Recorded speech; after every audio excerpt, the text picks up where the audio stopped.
A funny thing happened on the way to Spamcast 816. I had so much fun during our first summer camp session, I talked Jeremy into letting me share the audio of our discussion on the podcast. We discussed goal conflicts, the first of 8 work intake problems from our book, Mastering Work Intake. If video is more your style, check out the video on LinkedIn and then join us at 11:30 Eastern Daylight Time on June 16th for the next session. This week we also have a visit from Jon M Quigley. Jon and I discussed the question, if all work is collaborative, when do we find time to concentrate?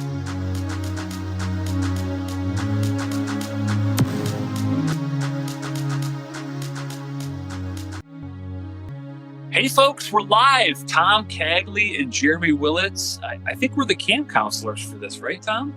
Wait, I'm dressed like a camp counselor. You are. Yeah. I was telling you before we hopped on, my camp counselor shirt is in the laundry, so I need to up my wardrobe game for the future ones of these. This is pretty workplace appropriate. I need to get a little louder with my wardrobe. You know, either that or you need to put that zinc oxide stuff on your nose. I was thinking about that. I don't have any of that either. I need to get some. I don't have that either. Is that true? My daughter probably still has some left over from when her youngest was in diapers. Okay. Yeah, that makes sense. And that stuff lasts forever, right? Probably. Yeah. Probably be around after we have a nuclear war or something. Yeah. That and the cockroaches. Sure. Earth will be great. Cockroaches and zinc oxide. There you go.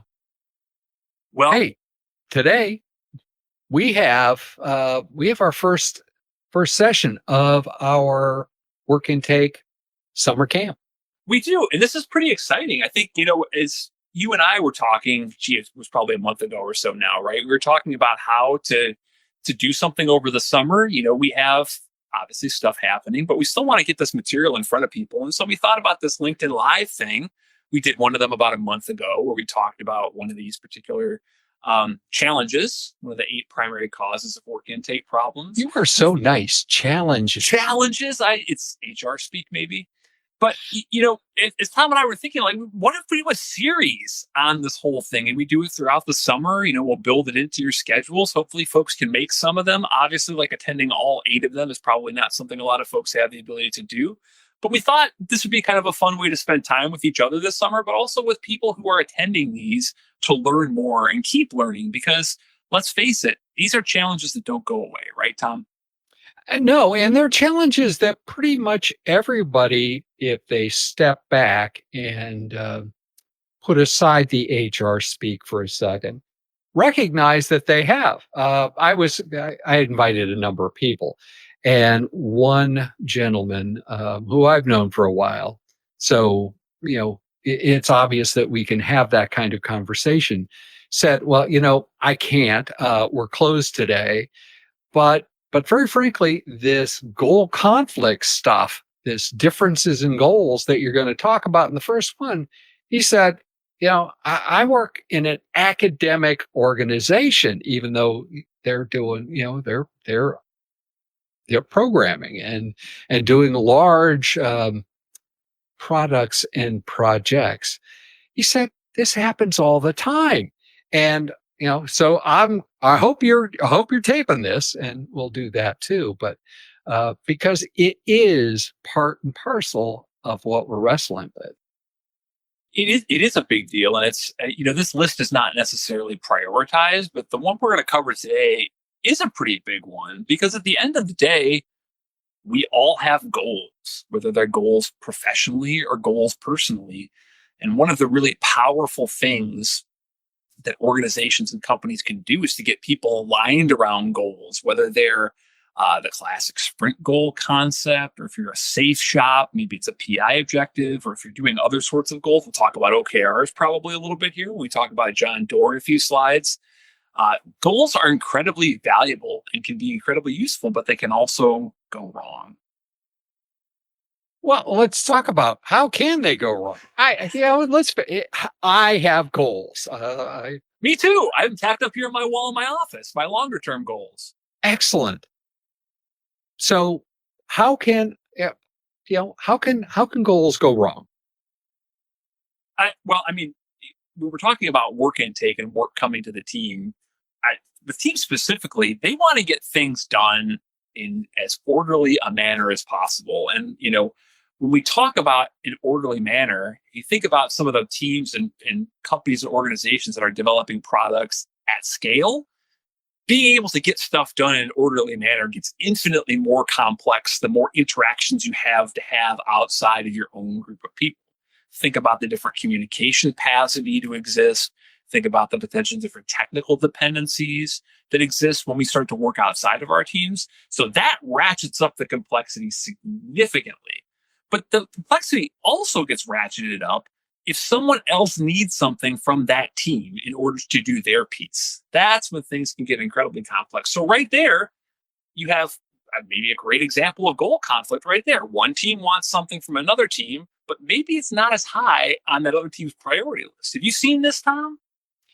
Yes, and it really has. I think it is a common human problem. It isn't just, we're dealing with software. I'll go back to my first job right out of university. I was working in women's clothing, or at least I was in a women's clothing organization, and the I was the sales statistician. And we had a computer to all help us with that, but it boiled down to sometimes it was important to do forecasts about what we would sell. And that was important because we would then go out, cut the cloth and make it and do all that stuff. But if the numbers weren't exactly what the sales or the production folks wanted, they get really excited. It's like, Tom, you're forecasting that we're not going to make money this season. It's your fault. So the my goal was to be accurate and precise and full of information. And their goal was not to get screamed at by the chairman of the board of the organization. Those two things conflicted. I'll tell you, it was a rude awakening in the corporate, for me, right out of school, bright and shiny, dark hair, on whole stuff. And, you know, I, two different goals, and it ended up in a lot of conflict. I hid when I was doing forecasts. I'll tell you a software example story. This is probably one that you've seen, Tom, and maybe one that other teams and people have seen as well. I think it's a pretty classic example where a team is trying to develop new stuff, but they're also responsible for the old thing, right? And that presents a huge conflict because you've got the desire and potentially a business need to go do this new thing. But then you've also got this other stuff coming at you, whether it's a customer is down, we need to make a particular enhancement to the software to win a new engagement with a customer. That's hard for people to sort out and rationalize in your brain. So it almost becomes like if you're a team member faced with that conundrum, you have to wonder how those people rationalize some of that conversation. And so, one of the reasons we instantiate roles like product owner is to help teams understand and work through some of those priorities. But at the end of the day, if you get an issue on your plate that's a customer down kind of thing, the natural human reaction to that is, oh my goodness, I'm going to prioritize that issue. No questions asked. Absolutely. I've seen that exact one. I've actually worked in that exact one relatively recently. It's hard. You see people do horrible knee-jerk, and this is where the conflict causes not only trust issues and all sorts of other things, but it can cause organizations to do silly things in terms of organizational design, right? They'll have a product owner who is a product owner who focuses on the product and the functionality. And then they'll do something like have a technical product owner Oh yeah. on the side And who's true worried backlogs about, too. That's another good one, oh, right? well, True absolutely. backlogs, And at then, least two. planning becomes, well, planning becomes, a mud wrestle, or worse. It's, you know, I know we decided to do this stuff in this sprint. We're doing sprints. Or I know that this is the list of priorities that we're taking into our Kanban board. But you know what? I do your review. And very frankly, I want this problem in the technology solved. And you know what? I'll tell the product owner, the functional product owner, that I decided that. You just go off and do that. Yeah, all of this, Tom, I'm reflecting on the podcast you just released this past weekend. It was the Jim Benson replay from 2019, and Jim told a story about going to a client and trying to play the who has the most bosses game, and I think he found somebody that had 17 bosses, and I think you probably rattle off a scenario where somebody has at least half that many.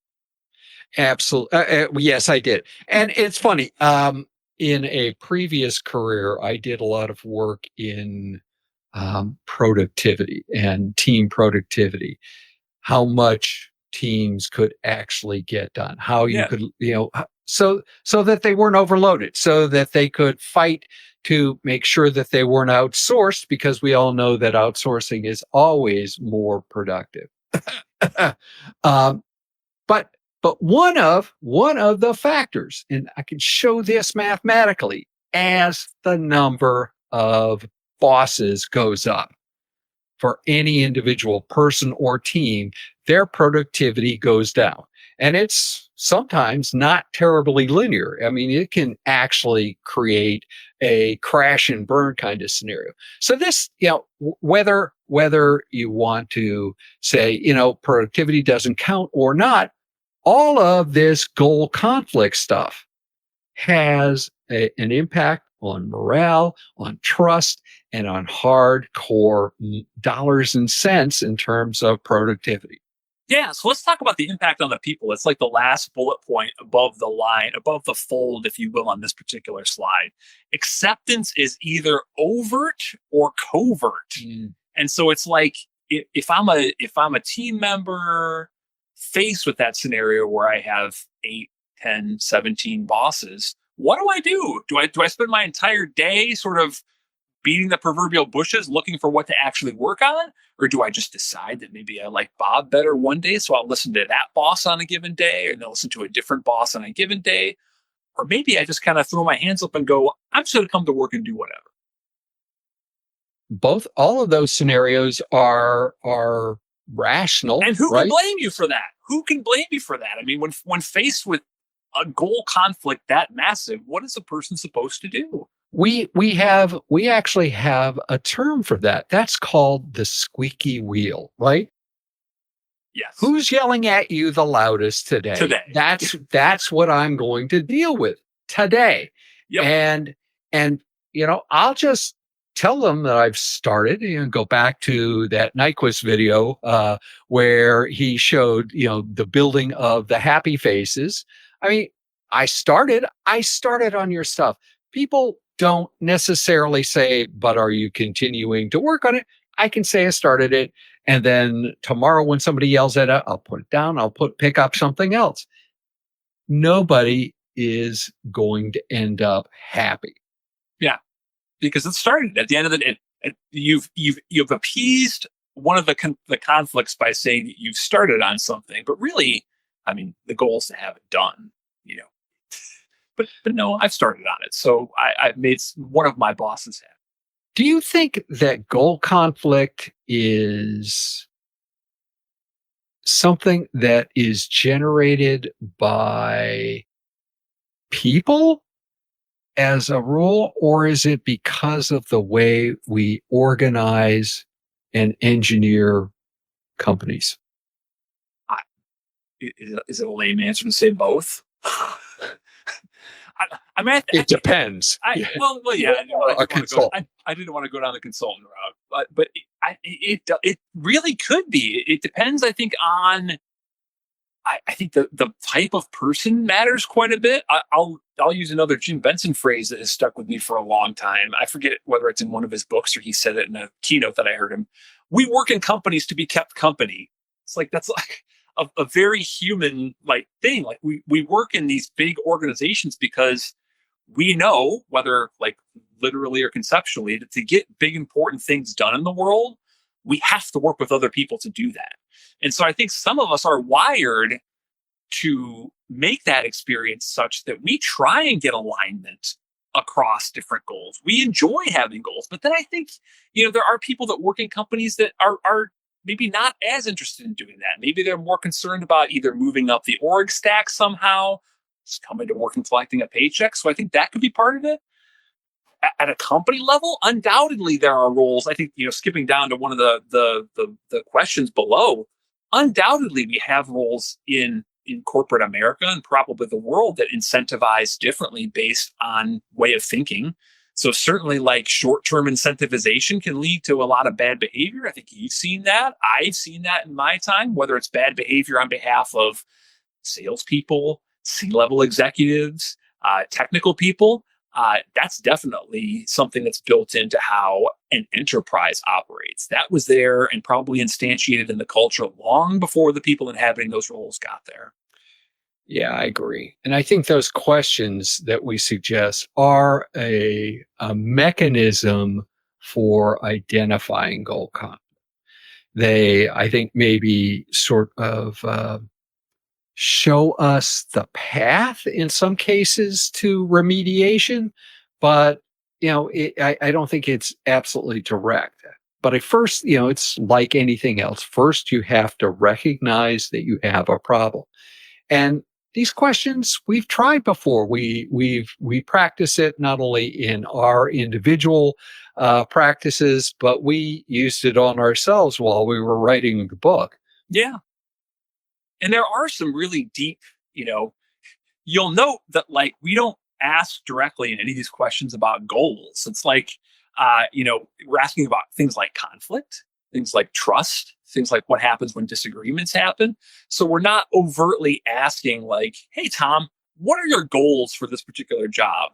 We're trying to probe a little bit deeper and get a little bit deeper into what might be the motivation for some of the things that you are overtly practicing. I'm currently reading the book, Flow. Yeah. And also at the same time reading 4,000 Weeks. Arguably, I do think it's important that you have, as a team, as a team of teams, as a department, that you do directly have that conversation about what your goals are and that they're explicit. Because if they aren't explicit, then I think it's difficult to get accepted. Hopefully it certainly won't be overt. It may be more covert, and it'd probably be easier just to make up your own goals at that point, if it isn't out in the public and out in the ordinary. Yeah. And what you just said is a great transition and segue to the next slide, the John Doerr quote, because the picture you painted was like the inverse of this quote. The picture you painted was, let's come up with a goal, let's make it crisp, and let's align to it and go after it. And so, the John Doerr quote, when people have conflicting priorities or unclear, meaningless, or arbitrarily shifting goals, they become frustrated, cynical, and demoralized. And so this is from, one of the seminal figures in Silicon Valley for the last 30 years, maybe more.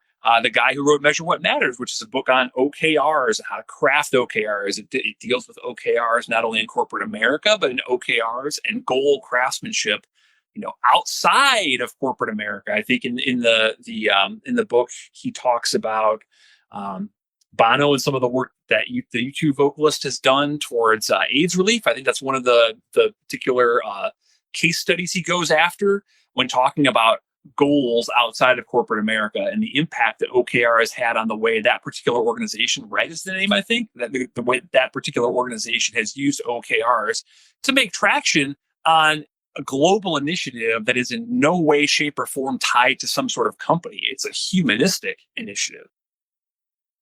I think at some point, perhaps in another LinkedIn Live, we can talk about the collision, perhaps the goal conflict between management by objectives and OKRs. Yeah. How about Peter Drucker? How about we talk about him a little bit? Peter Drucker, I think I probably have half a dozen Peter Drucker books floating around this office somewhere. Another seminal figure in terms of American management. There is no perfect strategic decision. One always has to pay a price. One always has to balance conflicting objectives, conflicting opinions, and conflicting priorities. That's why I would suggest that having this goals discussion out in public, out so that it can be transparent is hugely possible so that you can then at least even when you do still have those conflicts, because I don't think you can homogenize people 100%. Even when you have those, what you can do is at least knock off the edges so that you understand how people will behave. Yeah, because I'm a firm believer, and I think you are too, that goals can be useful. Goals can be very important, whether they're smaller, kind of, team level, maybe a sprint goal kind of concept, or bigger, wider goals that span quarters or years. They are very valuable to keep people engaged, to keep people aligned, to keep people going after something that's going to be good for them, but also the enterprise. What if a goal is impossible? It's a good question. I there's a lot. There's some quote about having dreams being okay, but if you don't have specific, like, tangible ways to get there, then it's just a dream. I think the scenario you're setting up is like, if we put this, maybe it's a North Star goal, if you will, but this goal that we're going after that we're never going to quite achieve. Yeah, there's got to be really good messaging around that. I think there's got to be some messaging that either is really optimistic in so much as that you think as an enterprise or a team, you could eventually achieve this, and here's what you need to do to go after it. Otherwise, you risk, huge pessimism. No. Yeah, I think things that are impossible, not it's a stretch, not Yeah. that it you can learn, you can get into a state of flow and build toward it, but it's simply impossible. I think that brings us back to that demoralization statement Yeah, I would agree. before. So how do we break the cycle? You said number one already. It's like and folks, you can use those questions that we provided a few slides ago. You got to go out and observe. You got to go out and ask people. Um, and you've got to do it sort of in a detective is maybe the wrong word, but you've got to go out and sort of collect data, collect observations. You're probably not going to be able to just go up to people and ask them what their goals are at work. That's probably not a great start to a conversation. You're going to have to talk to them and understand. Well, if you ask directly, what happens? People will tell you what they think you want them to hear. Yes. Not because they're trying to hide something. It's because they're trying to be good people. They're trying to be good corporate citizens. Right. Unless they're not being good people, and then they're going to lie to you anyway, right? That's very fair. So, like, how do we get around that? So there's the shared goal concept. We've hit on this before. Whether you're using OKRs, sprint goals, management by objective, whatever framework standards you're using, the idea of sharing goals is so incredibly powerful. So I'll tell you a brief story, and this is something that's relevant to me in my current work, but has also been relevant to me in my past work. And it's the whole concept of annual performance goals. Like, we have annual performance goals, right? And say what you want about an annual performance review cycle. That's maybe a separate conversation. But where I'm going with this is, in modern work, particularly knowledge work, we've decided to put people on these things called teams. And we say, okay, teams, go do this stuff. But the performance review cycle, by and large, is still individualized. So, one of the needles that I've tried to thread in my past and even in my present a little bit is, we should all be kind of going after the same thing. So why don't we share some of these goals, whether it's a team of developers sharing a set of goals, a team of coaches sharing a set of goals. If we're all supposed to be moving in this direction, why are we evaluating people separately? Why aren't we all moving together towards the same thing, sharing the same thing, and being evaluated using a similar set of data? Hard to argue with.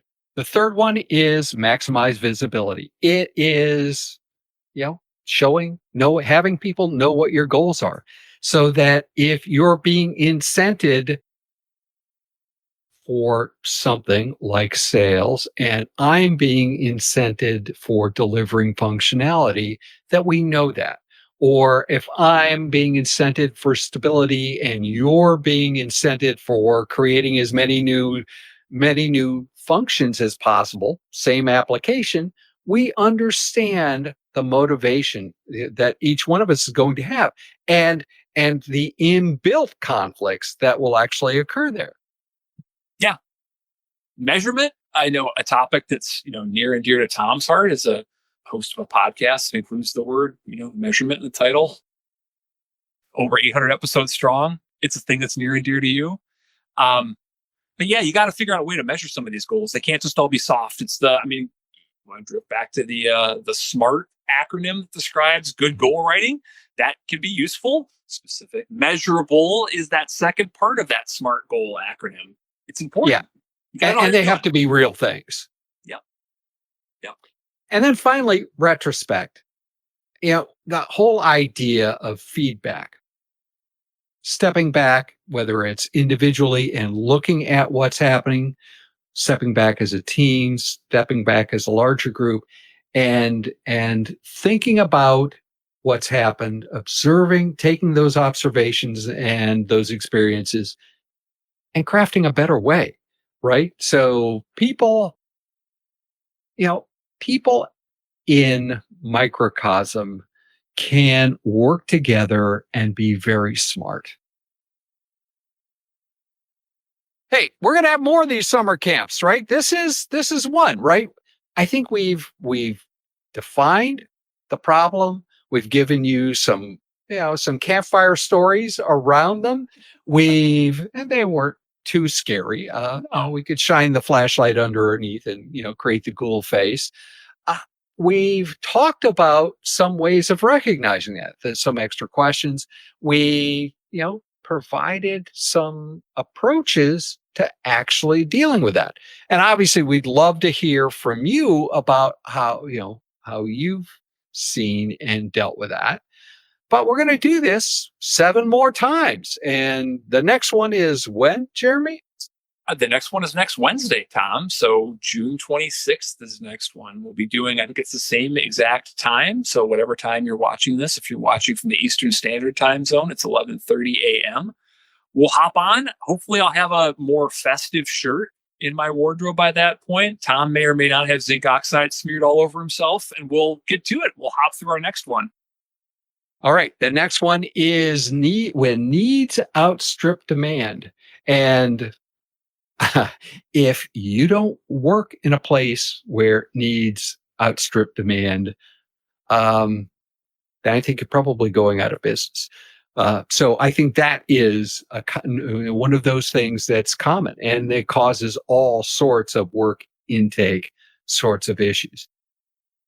Yeah, this was excellent. So thank you so much, folks, for making time out of your Juneteenth holiday to join us for our walk through goal conflict. A reminder, we've got a book out. It's sitting back here in the corner. You probably can see it. Mastering Work Intake. We put it out in January on J. Ross Press. It's available from all the normal places.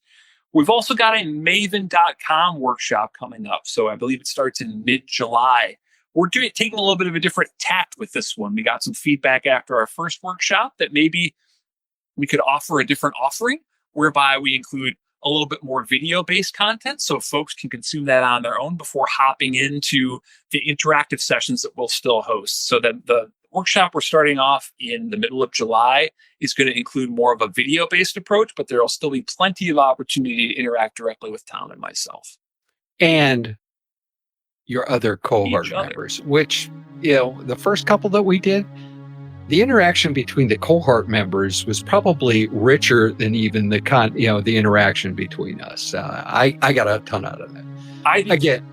Again, thank you for spending 30 minutes with us this afternoon or this morning or, in the middle of the night or whenever you watch this. We enjoyed it. We look forward to the next 7 sessions.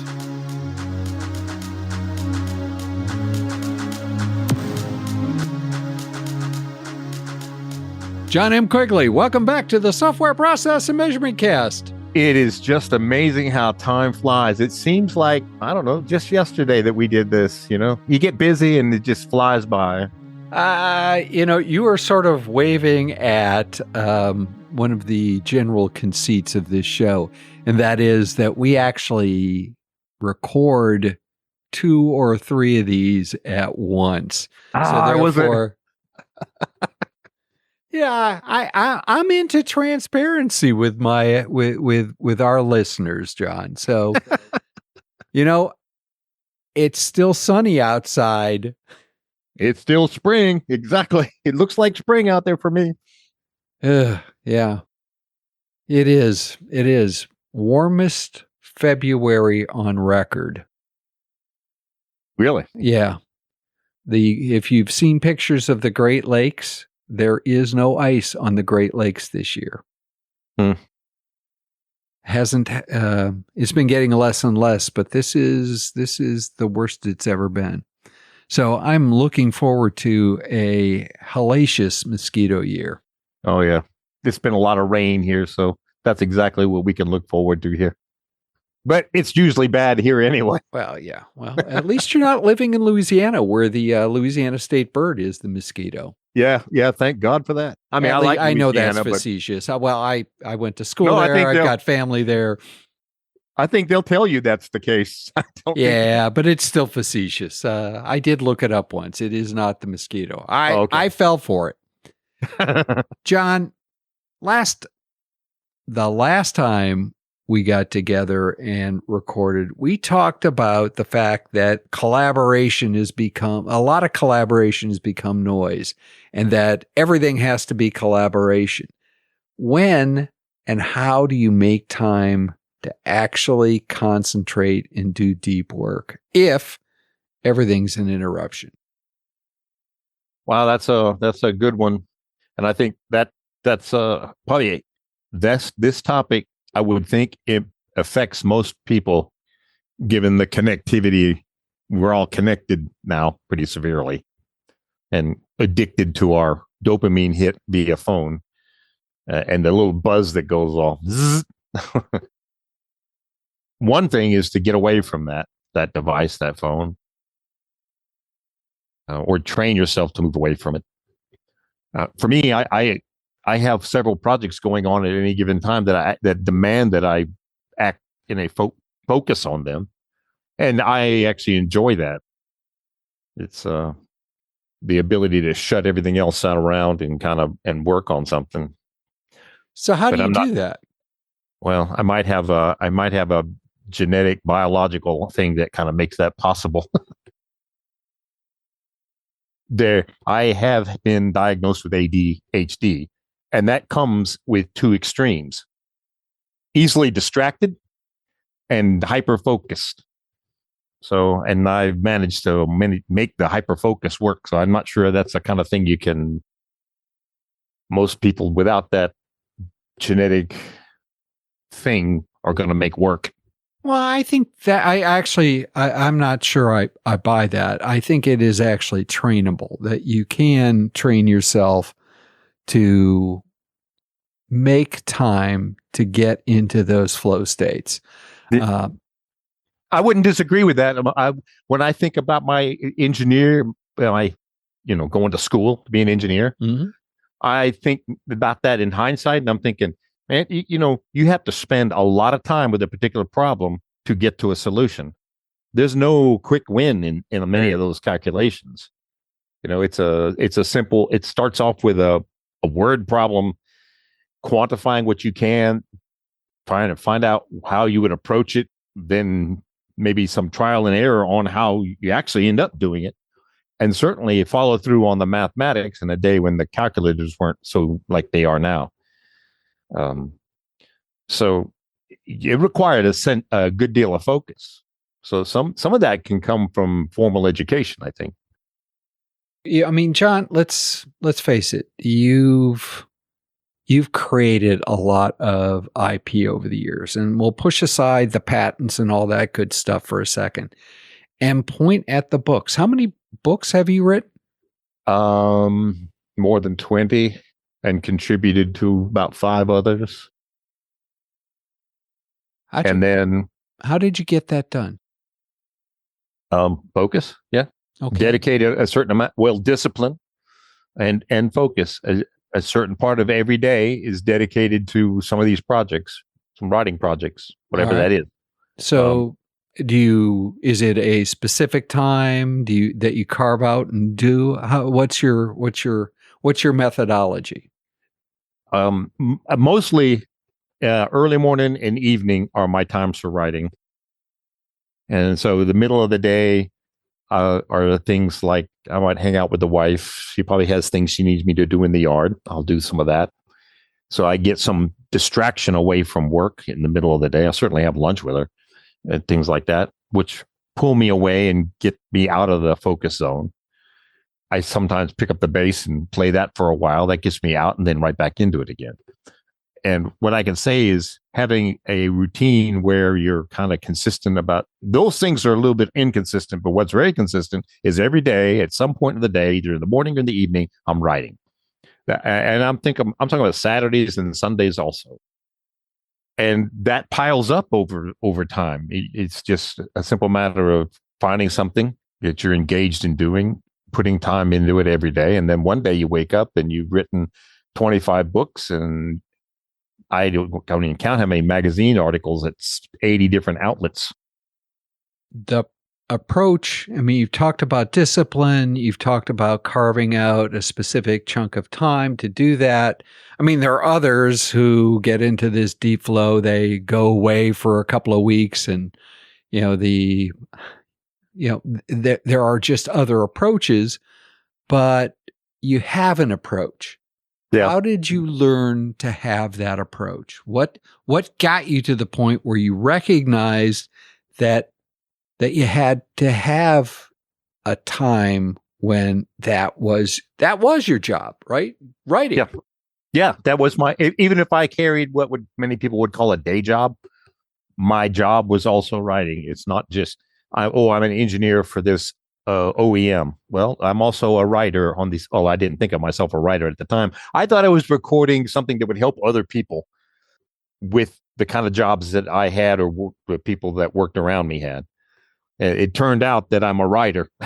Mm-hmm. Somewhere along the way, I realized, hey, you know what? I think I'm a writer. I don't know how that happened, but it did. I to be honest with you, I decided I was a writer when somebody actually paid me money. Yeah. To write. After that, it's like, okay, up to that point, I did a lot of writing, but I think at that point I can claim some degree of professionalism. In fairness, if you're an engineer, you're writing specs, probably, or at least some of the time you're going to be doing that, and that's writing. So there's some technical writing all along, and they're paying you to be an engineer, and you're also writing, so you're paid to do that work. I guess even then, I wouldn't have called myself a writer. I was an engineer doing technical writing. So, but the thing I think is important is persistence. You do it for a little bit and then you quit.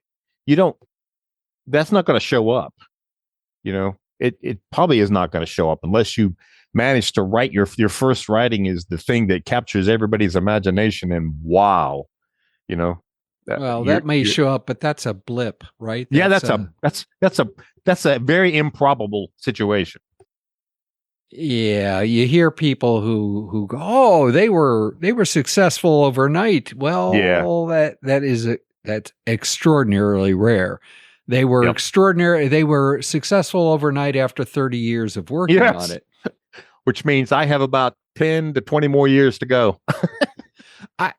I was listening to the book Deep Work, and one of the examples that was made was somebody got advice from Jerry Seinfeld how to be a better comedian. And the advice boiled down to the way to be a better comedian is to write better jokes. And Seinfeld basically has a discipline, a process where he writes jokes for some period of time, pre-programmed. I don't know if it's in the morning or what, but he does it for X number of hours every day. And then he walks up to a real paper calendar and puts a big red X mark through every one that he has written.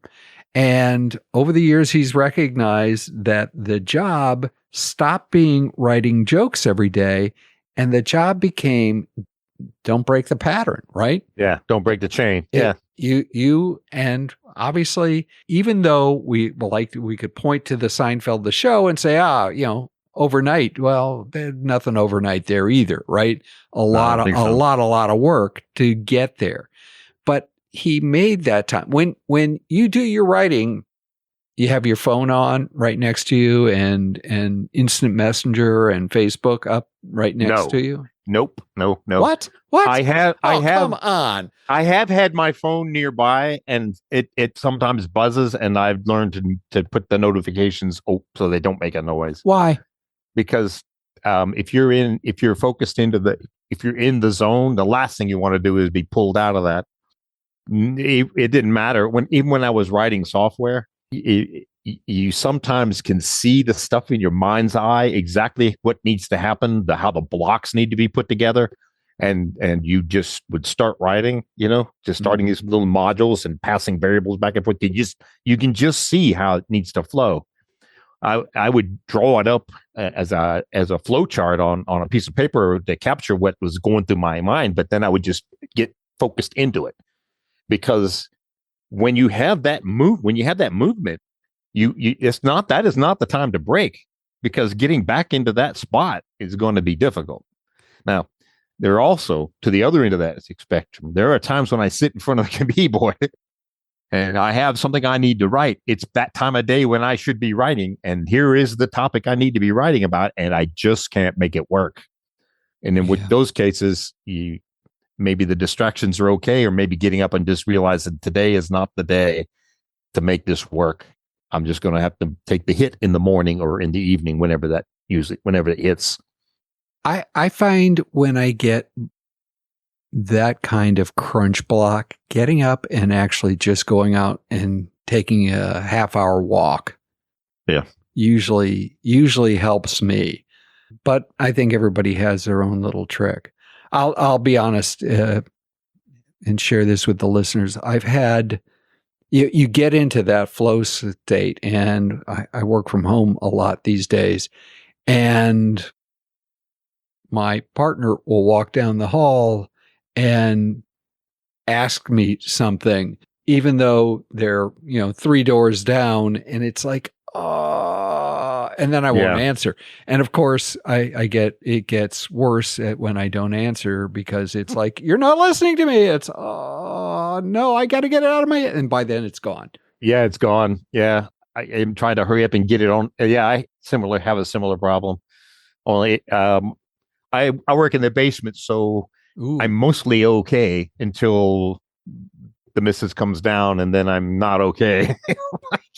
I have, I will share my current, and it works, my current solution. Except when the dog doesn't like the door to be closed, I close my door, and I have liberated a do not disturb sign from a hotel room that I stayed in. I put it on my door. That's helpful for sure. Doesn't stop the interruptions. Oh, no. And that's why it's important to turn off Outlook. It's important to turn off Teams. It's important to turn off the phone. Now, sometimes I put my headphones on and I'll put music in the background. That I can work well with that. Yeah, I can. Well, I like techno for that myself. But I don't know that I could make that work for me. I usually go for some 70s kind of softer stuff, maybe some Steely Dan's. for my highest productivity is it can't have words. Really? Okay. Yeah. That's me. That's Yeah, me. I get that. But we have to find a pattern and a context that allows us to focus, I think is really what it boils down to. Yeah, that's right. Some people make Pomodoro work. I use it too. Yeah. My kid gave me the cool little tomato clock. Very smart of them to do that.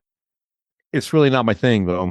I still have it. It's right here next to me. My desk. I use in the mornings. I do 25-minute palms. So yeah, I do them. In the afternoons, it gets a little loose. But then again, by the afternoon, I think I wear out a little bit. Yeah. Jon? The morning's really good for me too. And the evening after dinner or supper or whatever people call it, the last meal of the day, which, is not so late in the day usually. I'm back at it. And that's kind of productive, probably a little less than the morning time. Yeah, I buy that. Jon, finding time to focus, is that important to flow? It is very important for flow because you have to focus to get into the flow state. I guess some people just kind of stumble into it naturally, which is probably not altogether terrible. But in my experience, I have to actually focus on the thing that I need to be focusing on to get into a point where, whatever, my brain's engaged in a good way on this topic, and things are just coming out on my hands, out through my head and onto the keyboard or onto whatever it is that I'm trying to capture. Jon, how would people continue the conversation? Connect with me on LinkedIn at Jon M Quigley, or follow Value Transformation on LinkedIn at Value Transformation, or go to valuetransform.com and leave a note there. Until next month, Jon. Until next month, Tom. Hey, Tom and Jon. We should take this show on the road. We are sort of on the road. Oh, my bad.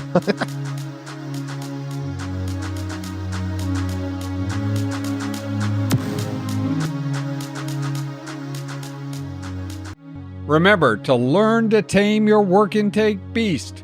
Jeremy Willits and I are celebrating the summer in the Northern Hemisphere with a summer camp. We're looking at the primary causes of work intake problems and how to solve them. Join us for an entertaining and informative LinkedIn Live event. The next weekly session begins at 11:30 a.m. Eastern Daylight Time on June 16th. We're going to wrestle with when needs outstrip demand. Just to give you an idea, every one of our summer camp sessions, half hour or less, defines one intake problem, identifies how to recognize the problem, offers a pragmatic approach to tackling the issue, and at least one scary story of work entry gone wrong. It is a summer camp, is it not? You can register on Maven, link in the show notes, or just pay attention to LinkedIn and, join us. Feel free to share the invitation with others and remind everyone to use sunscreen. In Reread Saturday News, Chapter 4 of Csikszentmihalyi's Flow is titled The Conditions of Flow. Flow states just don't randomly occur. They require several factors to align. Some factors can be arranged, while others are context-driven or part of a larger feedback loop.